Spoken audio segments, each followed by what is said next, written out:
Our recording is in progress.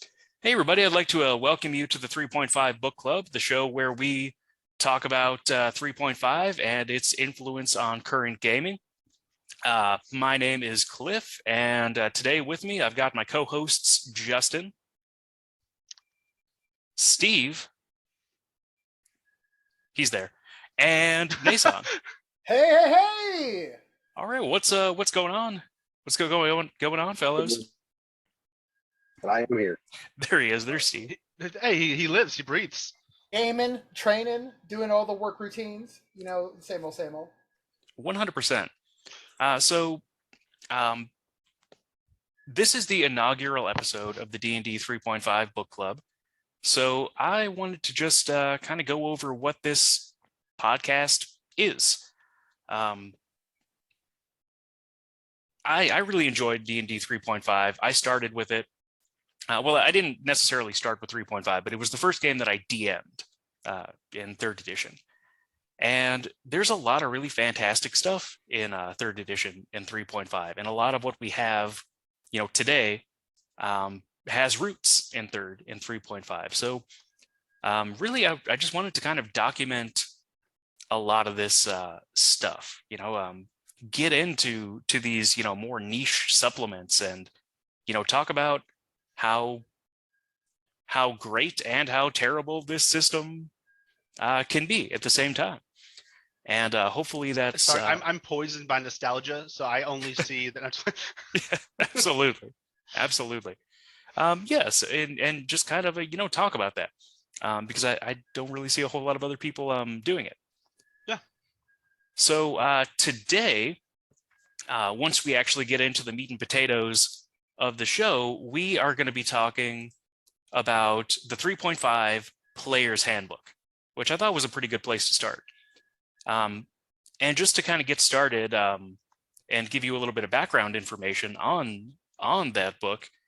So 3rd edition D&D came out in 2000. 3.5 came out in 2003. They were designed by Monty Cook, Skip Williams, and Jonathan Tweet primarily. And I know that Monty Cook, so I'm pretty familiar with Monty Cook's work. I know that he worked for Wizards of the Coast from about 1994 to 2001. And I also know that he was a big developer of 2nd edition products as well as Planescape, which I really love Planescape. I didn't know that at all. I know that he was laid off from Wizards in 2001 and that he came back to work for Wizards in the mid 2000s and then left again during the design process of D&D Next in 2012, citing kind of a difference of opinions on the direction that D&D Next was taking. D&D Next, I apologize for it. Is D&D Next what became 5.0? Yes. I thought D&D Next was 4, wasn't it? No, it's what became 5th edition. Because I thought I remember us talking about playtesting D&D Next. We did. We did Steve, playtest Next. Yeah, Steve, do you know if you have that stuff or if that's with James? I'm not sure if I have that one. I may still have like the PDF somewhere, but I think the printouts that we did might be with James. Yeah, because we literally printed out like all of the playtest material and like it's in a binder. Yeah, it is. It was so cool. But I know that Skip Williams, at least for me, like how I know Skip Williams, he was best known for his Sage Advice column that he used to run. Like I used to read that thing all the time back in the day. And like the Sage Advice, it was really hit or miss, but it was a lot of fun to read. Where was it printed? Was that like a Dragon magazine thing, or was that a... I forgot if it was in Dungeon or Dragon. It was in one of those, but it was also on the D&D 3rd edition like Wizards website. Oh, okay. And you could just go and you could just read it there, which was really cool. Loaded it up on AOL. Yeah, absolutely. Dude, they put up so much good stuff back in the day. Like they used to put up like new encounters, new maps, new monsters. That's where I found out about the Dire Tarrasque. Which was so fucking cool. Oh, the red one, so vicious and angry. He's so insane. Like I love it's mad cow disease. That's exactly what the Dire Terror-esque was. Oh, absolutely, absolutely.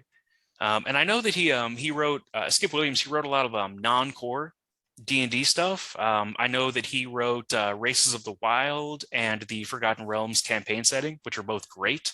And he also wrote the 13th level adventure Deep Horizons, which I haven't played. Just to kind of skip on to the last guy, Jonathan Tweet, he's the person that I know the least about, but I know that he did design the 13th Age RPG, which I really, really enjoy. It's basically, it takes the bones of 4th edition and turns them into something that I would like to play. Interesting. It's very fun. I definitely 13th Age? 13th Age. It's very, very good. I'm going to add that to my like read later type thing. Is very nice, very nice. So I'd like to just kind of go around the table here really quick and just kind of get some introductions out of the way.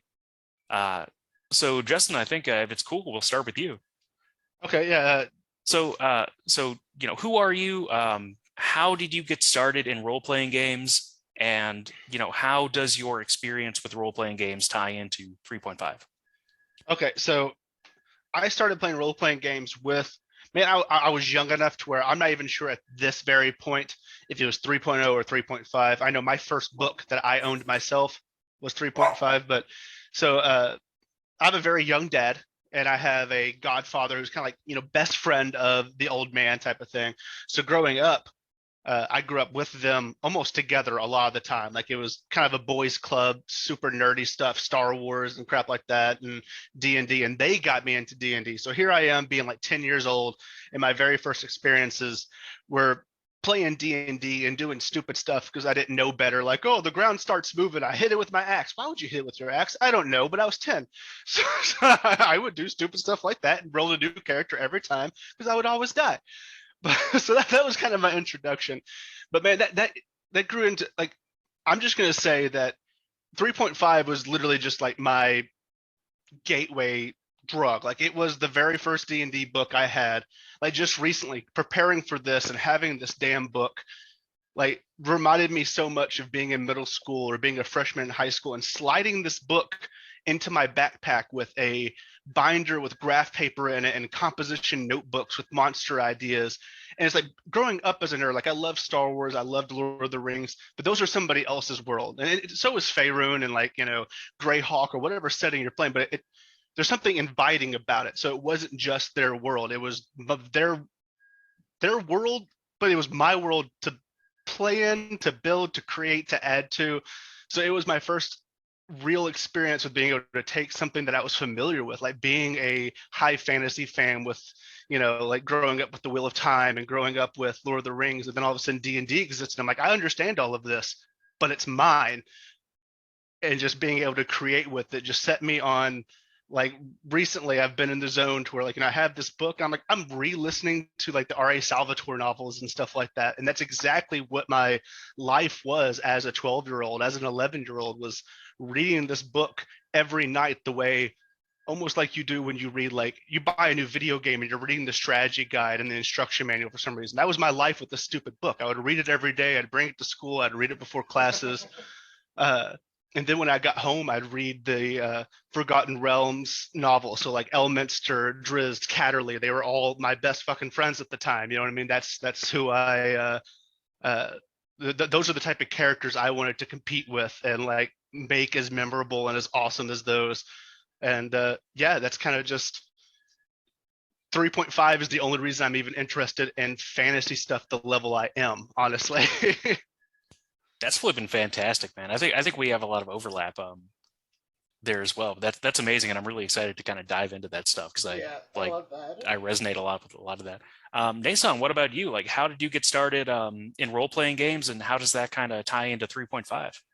I mean, so my experience with role-playing games actually started way after high school. I'm not to date myself, right? But like it's 3.5 and 3.0 was my first full like delve into D&D. Not that I haven't like experienced it before or knew what it was. And I touched things with other TTRPGs, like I've read some Exalted and stuff like that prior to that. but mostly my interest came into the role playing part of it. I have always loved like Broadway and plays and acting. And so when an opportunity is like, hey, you want to hang out with your friends and all act for no reason? Yes, I do. I want to immerse myself into a world that we create. Whether there's like, we're at a bar doing something or we're running through the woods dying. It's something you're doing with your friends, and it's that immersion I was looking for. On top of that, like, I did grow up enjoying fantasy novels and books, but mostly I am a cartoonaholic. And so when you put like a fantasy world of animation in front of me, you're like, hey, use your imagination and put yourself there with your friends. Immediately, my imagination goes into overdrive. So like, D&D was immediately like, hey, this is the outlet you've been looking for forever. Which is kind of like one of those weird things because I never really took the time to go explore at the time. But once again, date myself, like the internet just wasn't that much of a thing. And so it wasn't like you just find people everywhere playing D&D. And that kind of was a great experience. And then when I did stumble across him, it was more like this authentic of like, what do you mean you play this game? And what do you mean you play this game? And that person was Cliff. It was very much Cliff. And I was just like, and Steve and a couple other people were like, we're gonna play this game and we're gonna enjoy ourselves and just get away from reality for a while. And I was like, holy, like people do this? Like this is completely okay. And immediately it was like I got to explore the other part of me that I've been like, well, yeah, that's cool, but like, not everyone's just gonna accept this to be a thing. I can't just run around and LARP. I can now. I didn't know I could at the time. But like it was one of those like footsteps in like the door or like tiptoes into cold water. I was like, even as outgoing and accessible of a person I am, it was one of those things that I was like, yeah, but like, are you guys gonna do that? Like, are you guys gonna like make a voice? Like, what do you mean your name's Grimly or Skibbity Boo Bop? Like, that's cool. Like, I don't need to be like Kyle. Like, I don't need to make a real person name. We could be like an owl bear or something. Like, I don't got to be a human because humans suck. Like, I do that 24/7. I want to cut out from that. Like, put me somewhere else. Let me be a goblin. And like, it was everybody else was on the same page, and so it was this like relief of like just existence almost itself. Like, oh, cool. Like, everybody wants this immersion effect, and we all want to be part of this like unified story. And not everybody wants to do that. You know what I mean? Like, so it was definitely a uplifting, enlightening moment when I did. And that's kind of where I got into 3.5, where I immediately became obsessed, where like you were talking about having the books with me everywhere I go. I would like take the book home at 6 a.m. in the morning when I got off work and then power read through pages backwards, forwards, upside down. I would look for loopholes, errata, anything I could possibly find that could possibly spell like more power. Even if a one digit could have gone up, I would do it. And so it definitely merged my love for video games and stat building. Immersion into like animes and fantasy worlds, and then of course the role-playing aspect of having your friends around. Like all these things got to be like just put in this melting pot and then just shoved down my throat, and I could not have been happier about that. Oh, absolutely. Abso-flippin'-lutely. Yeah, like so for those of you who don't know, which is everyone, yeah, like me and Isom and Steve, like we used to play together all the time, and we played at work. Like we used to work. Well, like I was there in spirit, just so you know. They didn't know me yet, but I was there. It's like that one movie to where the dad goes through the dimensions and talks to them through the bookshelf at the same. Oh yeah, Interstellar. Yeah. There you go. I'm Matthew McConaughey. Justin's ghost was just like there in the background, like, "Hey guys." Oh, flipping! Yeah, we used to play in the back room. At work. Yeah, that was really fantastic. But yeah, like we were all like when we first started, I know we all made like halflings and gnomes and stuff. And I know Nason, you made a character and you were like, dude, I'm gonna make like a half elf barbarian because we need someone who isn't like 2 feet tall in this group. Yeah, 100%. That size dexterity bonus is amazing. What are you talking about? It's a great idea, and I love the gnome and halfling, and there's all of them, but at some point, it looks like you're like the teacher from Madeline, and you just have all these small people following you around in a line, and you're like, Tishu Lasu V! Like, I don't know what's going on, Mozzie. Get yourselves on somewhere. And so I had to, but the problem is his intelligence definitely matched his stats, right? And so he was just like, yeah, I got these small people following me. I like practically they were like Pokemon to him. Like he didn't understand, he didn't care. He was just like, hey guys, I got some stuff on my body. I love it if he was dumb enough to wounds. believe they were children the whole time. Oh no, no. Probably did. He probably could have told them they were imaginary friends. He probably would have believed you. I'm telling you, he was a savant, if anything, but not brilliant at all. You guys might run into him in the game that we're playing right now one day. You never know. But that's but that was fantastic. That's absolutely yeah. I'm really excited to kind of dive into some of that stuff as well. Steve, what about you? Where did you get your start with role playing games, and kind of how does that tie into 3.5? So for me, I grew up mainly reading a lot of fantasy novels like Tolkien and stuff like that. But I honestly did not start playing D&D honestly until we had all met and playing in the back rooms, and then transitioning from at work when we left that job to playing like all day, crashing, and then waking up immediately and going back into a game. So I started off with 3.5 playing with all of you all. I'd never played another role-playing game other than, I played video games, but nothing like D&D or anything like that. So from there, we've progressed, played like Fantasy Flight games, which is a different system, to now playing Starfinder and things like that. Which, from Paizo, which gets its roots originally from the people who originally made a lot of the modules for The number one 3.5 fanboys. They made a lot of the modules before, they went to 4th edition and, shoved out a lot of the people that actually cared about the game. True that. I didn't know that. I didn't know until recently that like Rise of the Rune Lords and a lot of those like Kingmaker and stuff, like those started as 3.5 modules in Dungeon Magazine. I did not know that until recently. So it was actually the front end of it. I thought it was gonna be like the back end you're about to tell me of 3.5's release. So yeah, like I didn't know that like Paizo, basically when 4th edition came out, like stuff just wasn't selling. Like and Wizards of the Coast shut down Dragon Magazine during 4th edition, which is like, or the tail end of 3rd edition, which was where like Paizo, as we know them now, was doing like most of their work. And so they just went, okay, well, we got the open gaming license. We're like, there's clearly a fan base out there that wants to keep playing 3.5. Let's keep going with that. And they did. And we're still playing their stuff today.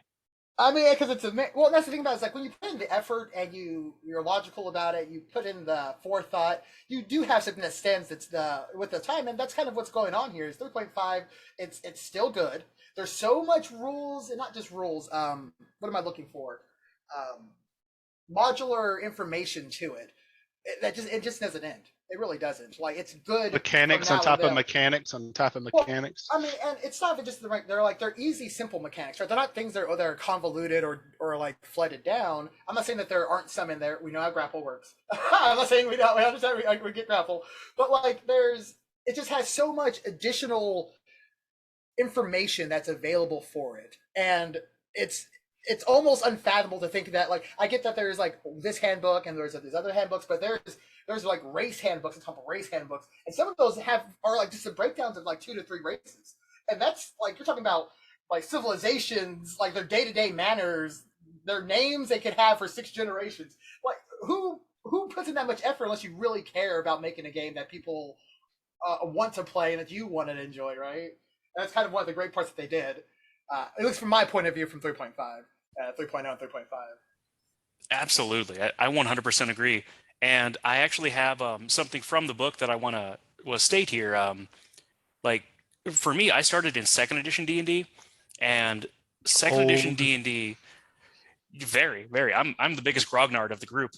But like 2nd edition, you have different roles, different mechanics for different things you want to do. Like, you want to hit somebody, you want to roll high, but your armor class, you want it to be low. If you're making a skill check, you want to roll low. But If you're making an open doors check, you want to roll high, and there's just all this different stuff that was cobbled together. And I love that stuff. Like I love Holmes Basic and like the Baldwin Cook edition and second edition. But I want to draw your attention to something in the 3.5 core book on page 4. The D20 system. Yeah, this is what it says. This is how you play the game. This is at the top of page 4. Can you share the screen? Yeah. Let me do that right now. Instead of us all flipping to it, it might be easier if we do that as we go along. Can you guys see that? Yes, I can. Yes, sir. All right, cool. Top of page 4, it says, roll a d20. Add relevant modifiers. Compare the result to a target number. Boom. You are done. That is it. That is what you do in this system. Every single check is that. So, you know, we went from second edition, which is great, but like really, there's a lot of cobbled together stuff in there, and it's very heavy on like rulings, not rules, to having a codified system, a uniform codified system that I thought was very easy to pick up and play. I mean, it took me years to learn second edition. Like literally, it took me years, and I was doing stuff wrong all the time. Well, like as a player, I can say like obviously the DM typically needs to have a higher level of knowledge than the players, but the D20 system is simple enough to where anybody who's never played D&D, like I've always hated hearing that when I'm like, hey, you should play D&D, but they're like, oh, I don't have time to read a book or to learn all these rules. I'm like, dude, you know how to count. You're good. Like you just tell me what you want your character to do, and we can translate it. Like hell, it's D&D, man. Like I could not even know the ruling myself and pull out my ass. You just need to know how to roll a dice, add relevant modifiers, and compare the result to a target number. Well, no, and he's right. But like with going with you, Cliff, is that I did look at some of the second edition stuff, especially after we got more into 3.5 and down, like deeper into TTRPGs in general. And second edition, even to now, like there's a lot going on that I still don't understand. Like, Yeah, me too. And I can probably say that I've memorized some of 3.5 to where it's more relevant than like school stuff that happened in my life. And so like 3.5 has more relevance to me in my head, and it just makes sense. And it wasn't hard to pick up as I went through. It was like, oh, okay, I read this. As soon as I got to the player's handbook, terms and like words, they all made sense, and I continued to go through each book. And so I was able to like put and place them where they needed to, where they made sense. Second edition, they were like, you want to attack this guy's foot? His armor base of his leg is going to change because he's running at full speed. Excuse me? Like, what do you mean? Because it's snowing, my weapon doesn't have full validity to hit this guy in chainmail. The ice is... No, I don't understand. And it's not a bad thing because I get the immersion, but too much immersion is a bad thing, right? Because like at some point you're like, I don't need to know that the wind's blowing north. I just know that the wind's blowing hard enough to blow me off this mountain. Yeah, absolutely. When people like bring in new players, like you don't need something that's so difficult for people to learn. You need it difficult enough to keep people engaged, but not so much that it makes it a chore to actually learn how to play. And sadly, the counter argument to that is then we got 4th edition, which was super simplistic, but they were all focused on the wrong part of the simplicity, right? Because they're like, everybody wants simple. We could do simple combat scenes, all combat choreography all day long. You're like, wait, guys, wait, no, that's not what we're here for. Though. Like, we do want that. Don't take that away. But like, there's another like half of this game that you're not even touching upon. They're like, yeah, nobody cares about that. Wrong. Like that's where you're wrong. There's skill checks. People like skills, guys. Like people like to roll those dice for those things. That's why they have points in them. Like it's like they had the recognition that if there's too many rulings, like you're wanting to be more immersive, but the more rulings there are, the more that's in the way, the less immersion there is, and they overly corrected. You know, they went too far. Their intentions were great, but. You know? I think that was the best word. Overcorrection is definitely what it was. I think the pull back was a good idea, but the fondness and the level of information still in 3.5 has not been even touched on since then, though. You know what I mean? That's what the weird part is. So 3.5 has so much availability and so much play value still, and it's still understandable that even with the newer editions out that have come out, it's still not a hard system to pick up and immediately know how to play it. Even playing a newer edition, if you go back to play 3.5, it still makes sense. It even makes more sense because you're like, oh, okay, yeah, this is how this works. Cool. Like, it's like, yeah, it makes sense now. I mean, also, with 100%. the 3.5, you have so much more customization. Like, if there was something you wanted, there was a way to do it in 3.5. Yeah, exactly. They gave you the ability to build whatever you wanted and run it in any type of system, really, that you could possibly want, like setting wise. That is absolutely true. And I mean, also, if you want to play that old school stuff, there's Basic Fantasy, which came out of 3.5. There's Dungeon Crawl Classics, which came out of 3.5. There's Old School Essentials, which came out like there's so much stuff out there that gives you that old school second edition feel now. The best part's the art. Sorry, out of all of those, I just like the art in the books more than anything. The art in DCC is so fantastic, man. Air Lotus, just so much great. I love DCC. I absolutely love that game. But yeah, I mean, there's like 3.5 sticks with us like to this day. Like there's so much that we're still doing to this day that has its roots in 3.5.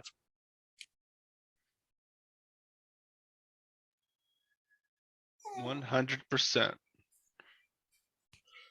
So jumping into the PHB now and kind of actually getting a look at this thing, you guys have kind of skimmed through it as well as I have.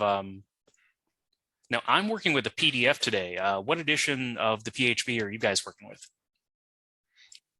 Well, I am working with the edition that was printed in 2012, so it's the one with like the most up-to-date errata, etc. But that is what I am rocking with because I found a nice copy on eBay, and I no longer had a paper copy, and that made me sad. So I found a paper copy. I am also using the PDF, though I'm not sure when this one is. Let's look at the front.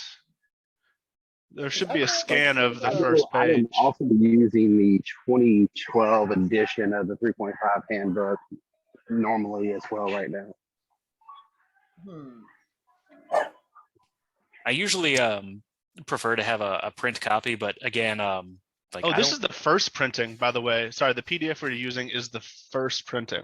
Oh, sweet! So it's First printing July 2003. Okay, that's what I saw on there, but I was like, surely that doesn't actually mean that. Which is why I also found like 7 spelling errors in my brief. Or there's one where it's like charisma and then it's a wisdom like chart when it's explaining stats, but it repeats wisdom instead of actually showing you charisma. And I thought that was funny. That's beside the point. Well, I think it's one of those fun things to think about because a lot of people care about the raw and it's the rules as written, and there's so many just errors in here, and they're aware that you're trying to put out all these books. Like I get that, like there's nothing against that, but like you're trying to put all these books out, you're gonna have errors in there, and people want to play by those rules. The core of D&D was always fun overruling. You know what I mean? And I feel like having the errors in there almost feeds into that because it's like, guys, it's obviously spelling errors. Yeah, like, we are not to the Dungeon Master's Guide yet at all, but that's always my favorite like paragraph in the Dungeon Master's Guide, which is always just like, these rule books pretty much don't matter entirely. You are the rule book at the end of the day. It is fun. But would you say, Nathan, it's fun over, Yeah, it's fun over rules. Cool. The rule of cool. Rule of cool. That's what it's right. It's called the rule of cool. House rules are encouraged too. Like house rulings are encouraged. I like that about RPGs in general, honestly. Oh yeah, man, absolutely.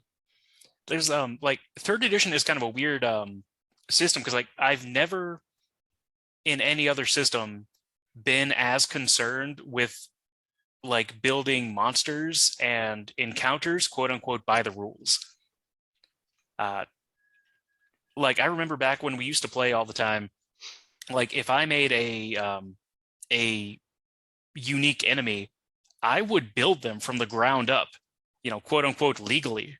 I would, do this. Like now I wouldn't do that. I'd just be like, okay, what's something that's like, CR5, I'll just kind of throw that in there and I'll tweak it like, as we play. But like, no, I used to be like, it's very important that I do this legally and we do this stuff by the rules. And, we're all kind of playing, like we're all, being honest about that stuff, and we're doing stuff by the rules. Because You like got stuck in the minutia, like yeah, back then I got very stuck in the minutia. And I think it helped me to learn the game like on a much greater level, but I'm not sure it was really all that important to actually do that. I kind of Yeah. agree with that too, because it's one of those things. Once again, you have all this information in front of you. You want to take it in, but then by the time you get through all of it, you realize, oh, I didn't really need all of that. Like you're like, oh, like I want it. I'm glad I have it. It's all in my toolbox now. But the way that I went through it, a little bit too addicted to it, if that could be a word, addicted to a reading. But it was definitely a deep involvement with the text, and then realizing at the end of it, like, oh well, I'm not going to really use all of that. Like, I'm never going to really use all of that. Which you did just pass something really great that I would like to talk about when you go back up. Yeah, what are we looking at? This chart, the stat chart that goes yeah. up to 45. I mean, my bad. It's not just the stat chart, but it's the bonus spells and ability modifiers. They've taken bonus spells out of the game out of more recent additions. Based off if you have a higher stat, you don't get bonus, but you just don't get bonus spells anymore. I feel like that kills certain classes, and I don't feel like they're ever going to change it. But this I miss the most. Like, you might just be the most fucking crazy caster ever and have never been able to lift a pencil. That's fine. You should be rewarded with that by having a healthy spell pool. And that, in fact, it's not a lot. It's not like you're getting like 15 extra spells. You're literally getting like 2 and 3 per level. Wizards just feel like they have the most spells, and every other spellcaster could be rewarded by having a high stat pool, and they don't get that. I just missed the bonus spells. Go ahead. That's all I want to talk about. Bonus spells were so flipping cool. That like from 3.5, like, your character was supposed to be like the pinnacle of like a fighting person. Like, as you mentioned, you're supposed to be far and above the others. But as like in the newer systems, they're trying to make you more like of an average, like you're good, but you're kind of still on the same level as like other people in the world. That's what they're trying to make it. So it seem like more.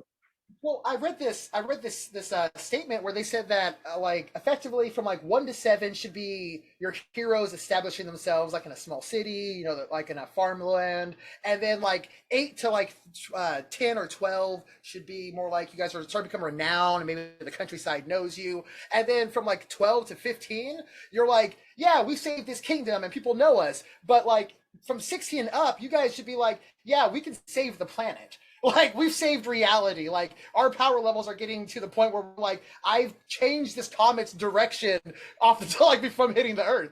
And the spells reflect that in 3.5 as they get up higher. While in, like, once again, like, your power level just kind of starts to bottom out in newer editions. In 3.5, your power fantasy, if you want to call it that, or your lust for your full customization of what you're embodying in your mind. Once again, an anime-esque person talking right now. I wanted that 3.5 gave me those opportunities to be like, I can make that epic moment happen if I just set up things in my character to eventually make that moment happen. And you could do those things very effectively with the endless amounts of source material that was available. I almost think that's like a detriment of like the trying to make it more accessible, because the 5.0 seems to be very aware of the average campaign length. They seem to be very aware of the attention span of like 90% of the players, right? So it feels like the leveling up process, like how quickly you progress from, what would you say, like, you're in a small town making a name for yourself to where you're a hero, to like the arc of a character seems to be very much accelerated in 5.0. Like, I don't know, I feel like 3.5 you're almost forced to not drown in the minutia, but to appreciate the minutia and to take your time with it a little bit, while 5, I don't know, that might just be my imagination, but I almost feel like it is just them being aware of the majority of players and like making it more accessible and making it a quicker experience and making it I feel like it's almost at the detriment of those who, it's like anything with, like, say you're playing WoW and they make changes that are at the detriment of experienced players or people who have stuck with them through thin and thick and thin, and then like the new players are rewarded, but the old players are like, oh, but I missed the thing. The thing, I know it was harder and it was obtuse, but I liked the thing. But yeah, they've definitely made it easier to get from like that low level to like the end campaign like quicker. It feels like, because I mean we played for what, like 10 years and we just hit 18.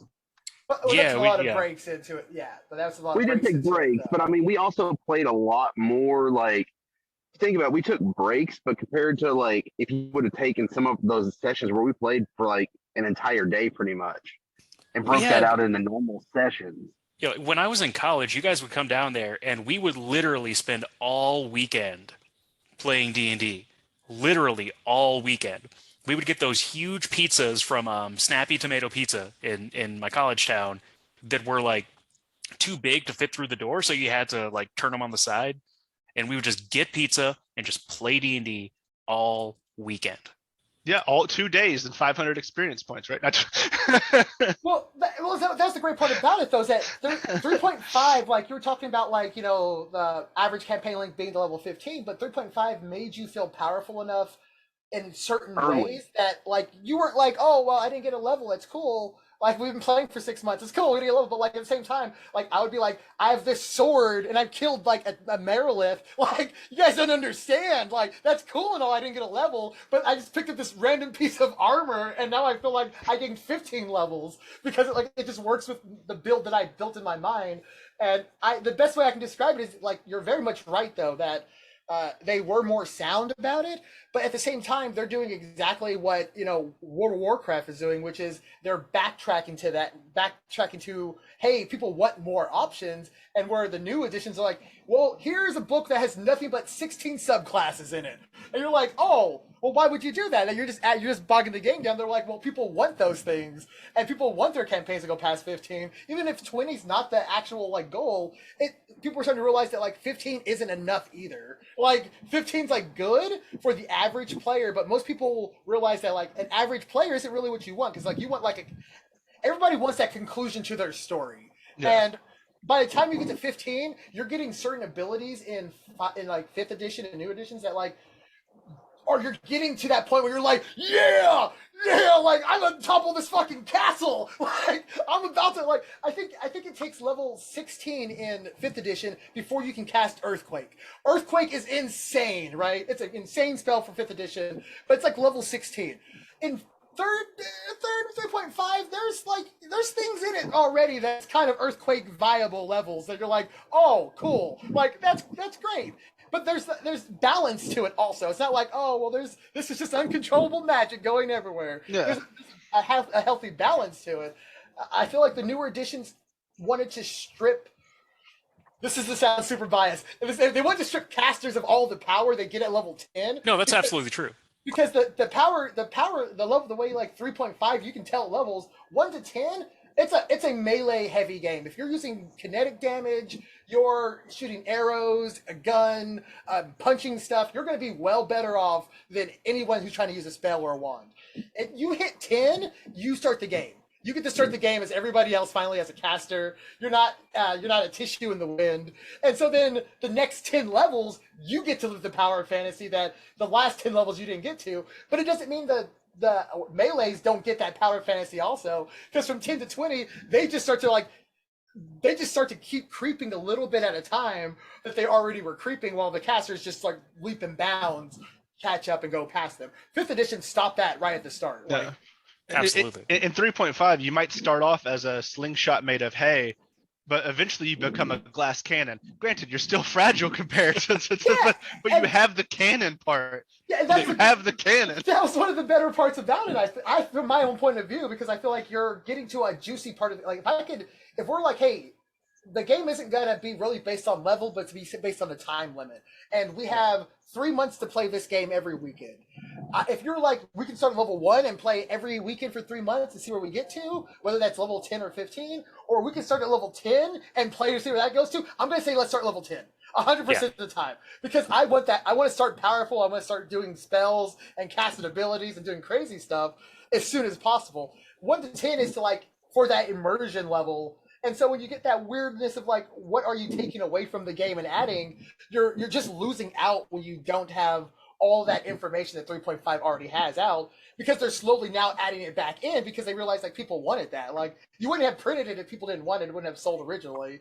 It's just the internet and information wasn't as viably gettable as it is now, right? Like if 3.5 came out now, people would be like, "Oh, that's a lot," but I bet people will be playing the fuck out of it. Like People are still playing it, yeah. No, and that's true. Like they are playing the fuck out of it, but like 3.5 would be like it'd be so dominant because you're looking compared to like Shadowrun, powered by Apocalypse. I'm thinking of other like popular game type models that are out right now. Pathfinder 1. Pathfinder 1. Pathfinder 2 is failing. Sorry, guys. But Pathfinder 1 is doing incredible because it's just like carbon copy 3.5. But like, it's just what it is.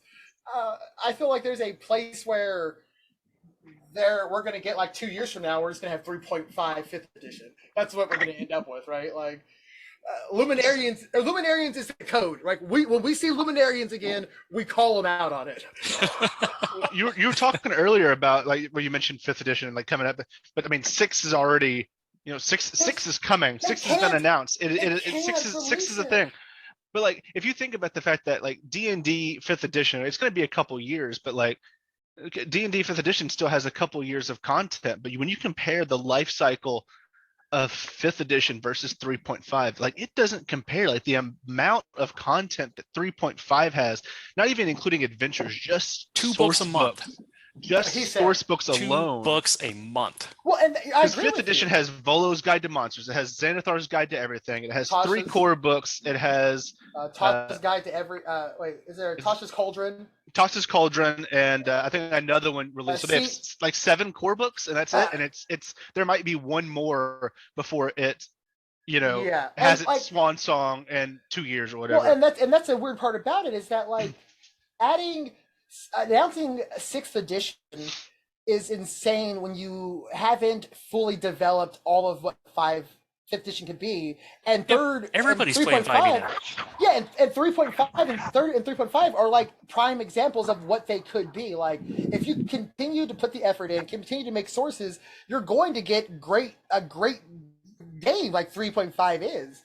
And think about if this podcast had, instead of us being a bunch of old millennials or baby Xers, if we were all Zoomers, you know what our introductions would have been?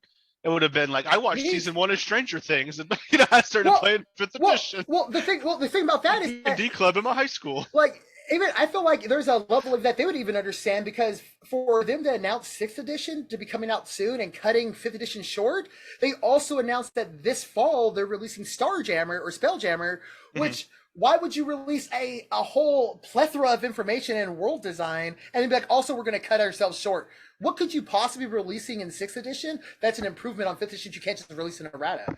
Like, I remember hearing that 6th edition was coming out. I hadn't heard that part yet. I heard that before too. 5.5 would be cool if it was just 100% backwards compatible, but they just, maybe edited and improved rules where players have given them 10 years of player feedback. And, one thing also with 5th edition is something they did with 3.5 is what they need to do. But where 3.5 did really well is they released the rules compendium. It was so great. Oh, I can't wait till we get to it. I can't wait. I can't wait until we actually get the cover of that book. It's going to be so good. That and the 2 compendium books. That and the magic item compendium. Oh, we are going to spend days. Okay, sorry. No, that was so great. Like, dude, 3.5 did that so great. Rules compendium, magic item compendium, spell compendium. Just I like amazing compendium stuff. Yeah, they're great. And like he was talking about, you were talking about the source books that are available for the current editions, and like even the like Magic the Gatherings and source books that they're like kind of implementing into their stuff. Oh, those crossover stuff is pretty neat though. Yeah, it is neat. It's very neat, but at the same time, your third edition's already done all of that. Third edition, they're already doing all this, and like so. I don't know if people felt like it was convoluted or they were just misguided. But then, from 3rd to 5th, you got all this people where there's a division of what people thought they wanted and didn't want. And now we got like simplicity and people not playing and people who play. And I almost made a mistake and said maybe it's because the Magic world wasn't as well fleshed out. And then I realized, oh no, because all of the universes they keep going to, like, Ravnica, Innistrad, That's yeah. Where's where the Neon Kam- Dynasty? Where's that one set? Kamigawa. Kamigawa, yeah, all of that shit. It was WoW. around. It was Yeah. around then. Well, that's the thing I was about it. playing Like, it yeah, then. in alpha and beta of Magic, when they brought up Urza and the first time the Urza set started getting released, it immediately was like, guys, there's a multiverse, there's billions of planes, we're gonna fucking jump from one to one. Here's Myra's crystal, Karn, sit your ass down. Like that's exactly what was going on the first set. So every set that's come out, Morrowind, every single one of them has already existed. They just want to elaborate on them, which is a brilliant idea. But like that might honestly be because I think that's why I've never played, because like I play 5.0 as well sometimes, and we've never even considered jumping into those Magic universes. And I think a big part of that is I've played Magic for 10 years, but beyond flavor text on the cards, I don't actually know much, because you don't have to. But I don't know much. Yeah, I don't know much about the worlds at all. Like I've played video games and I've played the game for 10 years, and I like to look at the art and read the flavor text, and sometimes I'll read the little booklets in the starter deck, and I still barely know jack shit about any of that world. And once again, I feel like, man, I'm gonna keep getting older and older as I talk. I feel like as the internet existed, that became less and less of a thing. Because like when we got like a booster box, and we're like, it has a novel in it. I have to read this. It was so cool, dude. That used to come with the book. Yeah, exactly. That's what I'm saying. But like now it's like, well, you can find our digital comic online or watch this 30-second video of the trailer of the thing. You're like, okay, I'll do that. I don't know what's going on. There's a war? Like, there's a war? Okay, cool. That's always what's going on, right? I love that stuff, man. Like the because like I started in Lorwyn, and like I read that Lorwyn novel, and there's a character in that novel named Bridget, who is like a big magic card, Bridget, hero of Kinsvale, and like. You look at her on the card and she's like this hero, and she like, saves the town, and she just like murders people in that book. She doesn't give a fudge, man. Like she's just murdering people. So cool. Yeah, don't get me started on the newer novels, like the Sparkworm thing that they did. Like that book was okay, but it was more of a joke, and so many convoluted storylines that have been used way too many times. Oh, that's sad. Because like, the first one I read was definitely the Morrowind, not the Morrowind. Mirrodin? Thank you. The Mirrodin one, and that book is amazing. That whole set of books is amazing. It makes Nark not seem like much of a dickbag, even though he is super fucking evil, like the epitome of evil. But like, there's zombies, all that zombie stuff. Like they're kind of like they turn to our side and they're like, "We're gonna help you guys out because we don't want to be robots." And you're like, okay, zombies. And still by the end of it, like, Glissa is just the most outrageously, like, undersold character that's the main protagonist. Like, she's just like, she gets her ass kicked. She's like, everybody's like, bitch the entire game. And then, like, but she keeps showing back up, like, no, I'm here with my dagger. And, like, they said I had to save everyone. I'm going to do it. I'm going to save my forest. And then at the very end, she's like, fucking Sparta into this dude's face, like this towering robot spider, and takes him off of a cliff. Yeah, she's a badass. I just found this. So this is about 2 years ago, but I renewed my like library card because I hadn't used the public library in years. I was just buying all my shit. Apparently, what a waste of money! It's ridiculous. But I had fees on there from ages ago, like when I was a kid, but they were still on my account, and it's because apparently I stole a book that was Magic the Gathering: Whispering Woods by Clayton Embry. So that might have been the last time I ever read a Magic the Gathering book, and it made it to where I could not return to the library for 15 years. Well, so wait, before we leave the ability scores, we didn't really talk about this, but was there point buy in 3.5? There was not written in here though. Well, let's is it not written in here? No, it says changing ability scores on page 10. Let's go see if we can find that, because I remember like all the iconic characters, they were all point buy characters. And I remember there were point buy rules. I just don't remember ever using it. And I would be interested in finding out where, like how the book tells you to roll up your stats, because I know we already, oh, here we go. Example of generating and assigning ability scores. Monty Cook here, wants to create a new character. He rolls 4 6-sided dice and gets a 5, 4, 4, and a 1. Ignoring the lowest roll, he records the results on a sheet of paper and he gets a 13. Boom, he does that 5 more times. He's got a character. So it looks like, yeah, 3.5 says, yeah, 4d6, drop the lowest. Assign as you will. So there wasn't a point buy system at this time. That's when I wonder when the point buy system was added, because I feel like we. Oh no! Okay, I see over here where it says changing ability scores. I don't remember point buy in 3.5, but that's only because we always use the 46 method. Yeah, absolutely. Yeah, it doesn't say anything about it, because this is all about changing your ability scores when you level up. Yeah, or if you do like a magic item. And as I get older, the dirty liberal in me really actually appreciates the point buy system a lot. Like maybe I'm just like bitter, and I've grown up so many times where some asshole has like an 8, a 17, and another 17, and I'm over there like 12, 13, 12, 14, 12, 9. To wrap up this section, that completely is why I agree with the bonus spells and the overinflated ability scores, because a point buy lets you kind of just drop all your points into one stat and be like, I'm gonna be this guy, like, and it rewards you for that. While the newer editions don't reward you for that. They're like, you stop at 20.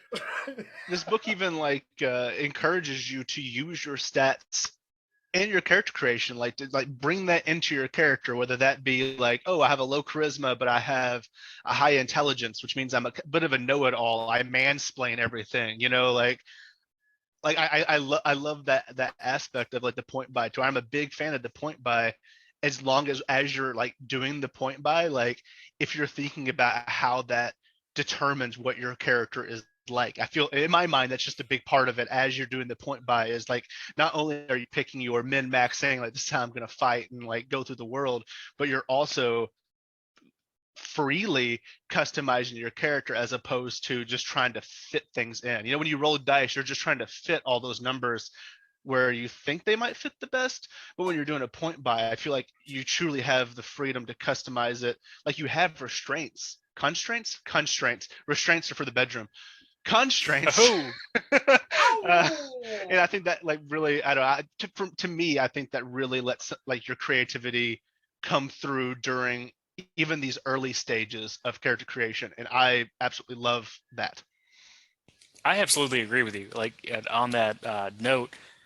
But like because we still do point buy, like we play Starfinder's point buy, you know, we still do that to this day. But there's another method. There's a flip side to that coin that I also love. That is roll, you know, 3d6 or 4d6 in order. Like when we play DCC, we roll 3d6 in order down the line, and what that does is you have your character, and you can really inform a character off of that. It's like, okay, I got a 3 for strength, and I got a 18 for, you know, charisma. Like, whoa, or, you know, you get 10s down the line, or 9s, or, you know, whatever. Yeah. And like I've played so many games like that where like I was playing our friend Josh was running a Dark Sun game a while ago, and we were running it in basic fantasy, and my dude got a 4 intelligence and a 15 charisma. So he was just like, he was always going out, he was like getting followers, and he was like, you know, like always making a big show, but he was just incredibly stupid, so he never actually knew what he was talking about. He was a politician. Yeah, absolutely. That's how I played him. He ended up, before he died, he crowned himself Pope, and then he was murdered because he's really stupid. But Pope Benedict the 26th. Yeah. Because like what you just described is almost like not creating a character from scratch. It's almost like, well, you are, but you know what I mean. You're beginning the character creation based off of those constraints. So like you're like, oh, my character has a 3 strength, and that was literally the first thing that was determined. It's different than having the six numbers and then trying to fit them where you want.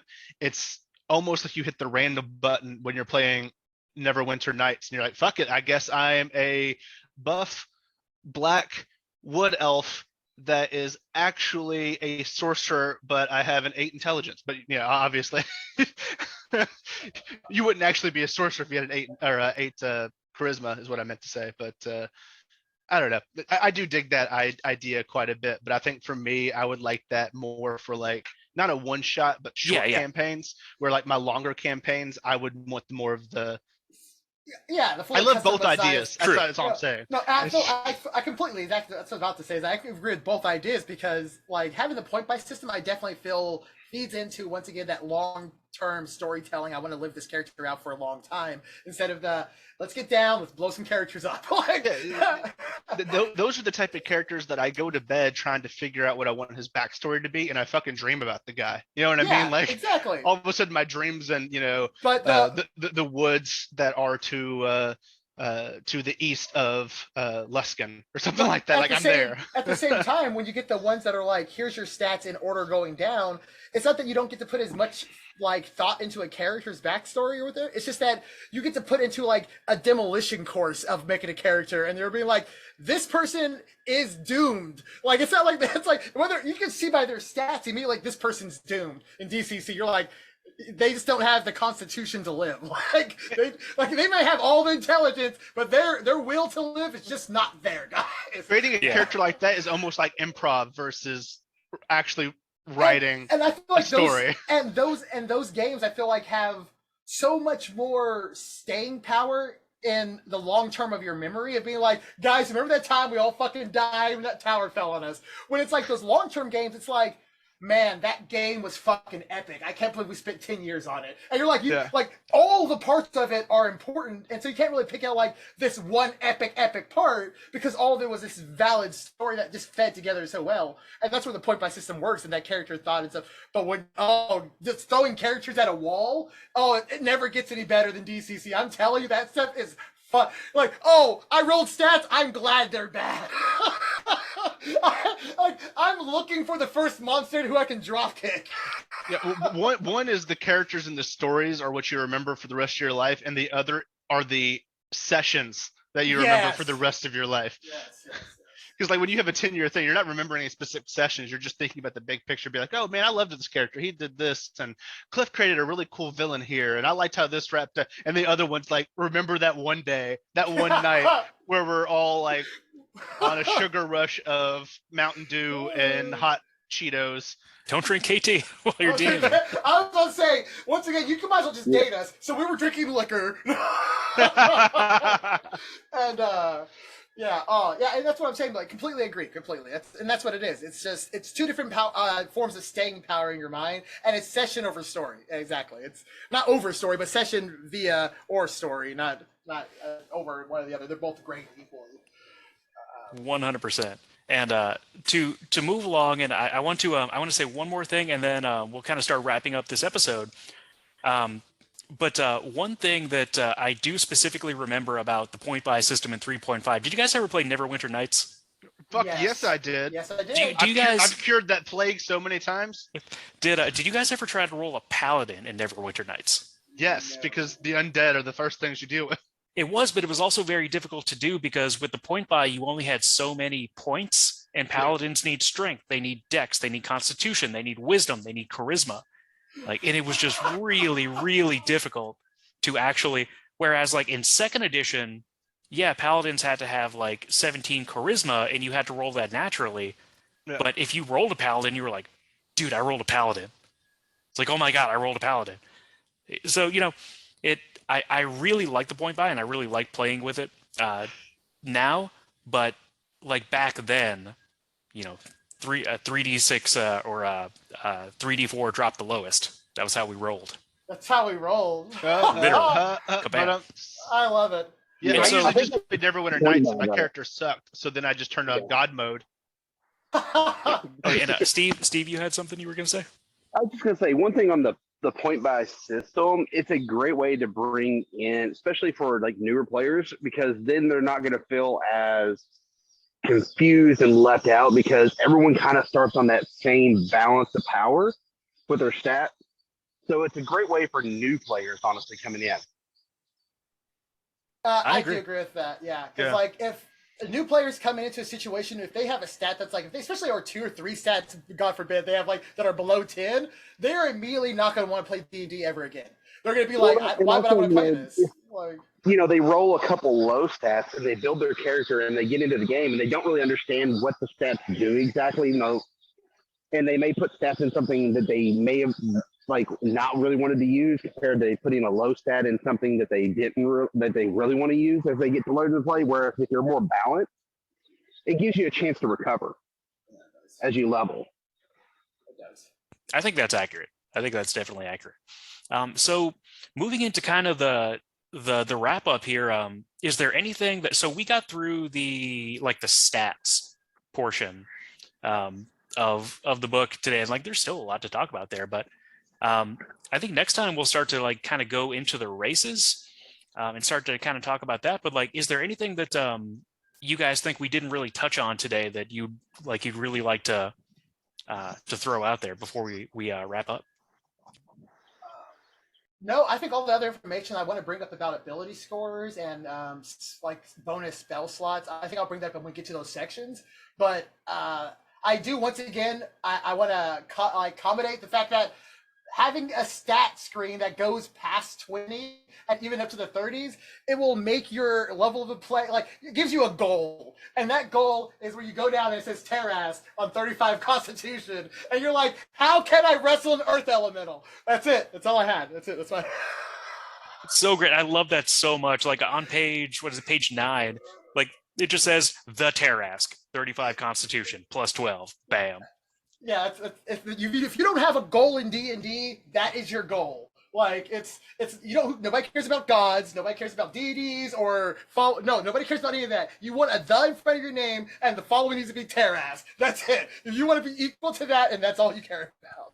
Oh yeah, like just for me, like I'm a huge fan of tables, both random and not random. I just love them, like as a way to convey information. And third edition is full of tables. I love them. Full of tables, especially the deep. Talking about the Terrask is like they also gave you the leadership and that skill tree, which gives you your path to actually to make your character literally become divine. Yeah, like it gives you that path. And that's something we don't have in fifth. Is there's no path for that. Where in the game they're like, no, here's how you do it. That is true. Anybody else? Anything that we you think we kind of glossed over? We're going to touch upon it in combat, but I'm just looking at the pages that we did cover. And I know in essentially the pre-show I talked about the emphasis on the combat grid and miniatures. I know we'll talk more about that in combat. And this is another thing, but one of looking at on page 6 the combat section. Is that page 6? No, not 6, 5 on the attack rolls. And that's just in 3.5 having to, like, I played 5 so long now that I forgot it was even a thing. And it's led to plenty of frustration as we started playing again. But the confirming of critical rolls, oh man. Oh yeah, that's the first thing that we house ruled out. Yeah, that's the thing I don't like. Do not take criticals from people. Also, make sure they take all their fails, but do not take criticals from people, guys. Yeah, true. But also, you guys remember that last session of D&D that we played, 3.5, where it was just crit after crit after crit, like 10 crits in that game. Yeah, I critted like 5 times in a row, and then I started sucking ass, and then Nason like inherited the crit god favor. 3 to 4 sessions prior to that, I lost almost all of my strength. so I don't know. Like I see where the power of the crits can be bad, but rolling low can just flat kill you sometimes. 3.5's got a lot of highs, a lot of lows. It can kill you, but you got to confirm that crit. Like you roll a nat 20, you're ecstatic, and then having to turn around and immediately like, nope, I just rolled a 1. I didn't crit. Yeah, that's what I was gonna say. It's almost like a buzzkill. Like you get so excited when you see that dice roll, and it's, I don't know. It's like you're playing a claw machine, and you pick up the toy, and it's moving towards the gate. It's moving towards the gate, and then it drops right in front of the hole, and then you just want to cry to your mom. Yeah, pretty much. That's confirming a crit and failing. Absolutely. Like this is like, because I would never take a nat 20 away from anyone. But an idea that I had a long time ago was if it's a nat 20, then you don't have to confirm. But like if you've built your character in such a way that you crit on like a 16 to 20, then like on those numbers you should have to confirm. I could get that. Yeah. Yeah. Like I crit all my 16 19s. yeah. I just feel like, I completely agree with that. Like 20s just should be celebrated as what they are. Like they're like the snake eyes or 11s or sevens or whatever in blackjack. They're the win. Like you don't got to be close to sound horseshoe hand. Like that's the win if you roll a 20. I think sevens are the opposite. Sevens are the worst hand in blackjack. Oh, I don't know how that works. I play D&D. I play 3 dragons anteater. Where the fuck Yeah, the D&D card game is? I play 3 dragons in a trench coat. We could be 1 dragon in a trench coat, but we don't want to do that. We could We're be really 1 tall dragon and dragon. 3 trench coats. We're Well, all that- just good. Well, that is flipping awesome, and I had a ton of fun doing this. I think this was really really cool, and I'm really excited about kind of getting more into this stuff. Any last words before we go? Just to tell my parents I love them. Well, No, no, I think I complained and enthused and praised and ranted about everything I could think of. what is everyone's favorite color dragon on 3? 1, 2, 3. Green. Black. Blue. Prismatic. They have lightning. Prismatic. Yeah. Or red. You thought I would, but I had to test everyone else first. Shadow. What's the small dragon? Is that a pixie dragon? Pseudo dragon. Pseudo dragon. Yeah, Lucky Pseudo had dragon. one of those. Yeah. Well, Lucky- Dungeon- Lucky had one of those, and he used to kill people to get food for it rather than pay for it. I also don't like dying, so all of the metallic dragons. I was just saying it's Dungeons and Dragons, so I had to ask you guys what your favorite dragon was, and next time maybe your favorite dungeon. But we'll get to that maybe off Yo, bedroom. Oh! And with that, fellows, we're going to leave it. Thank you for joining us here on the inaugural episode of the D&D 3.5 Book Club, and I will see you next time. Peace. Nice.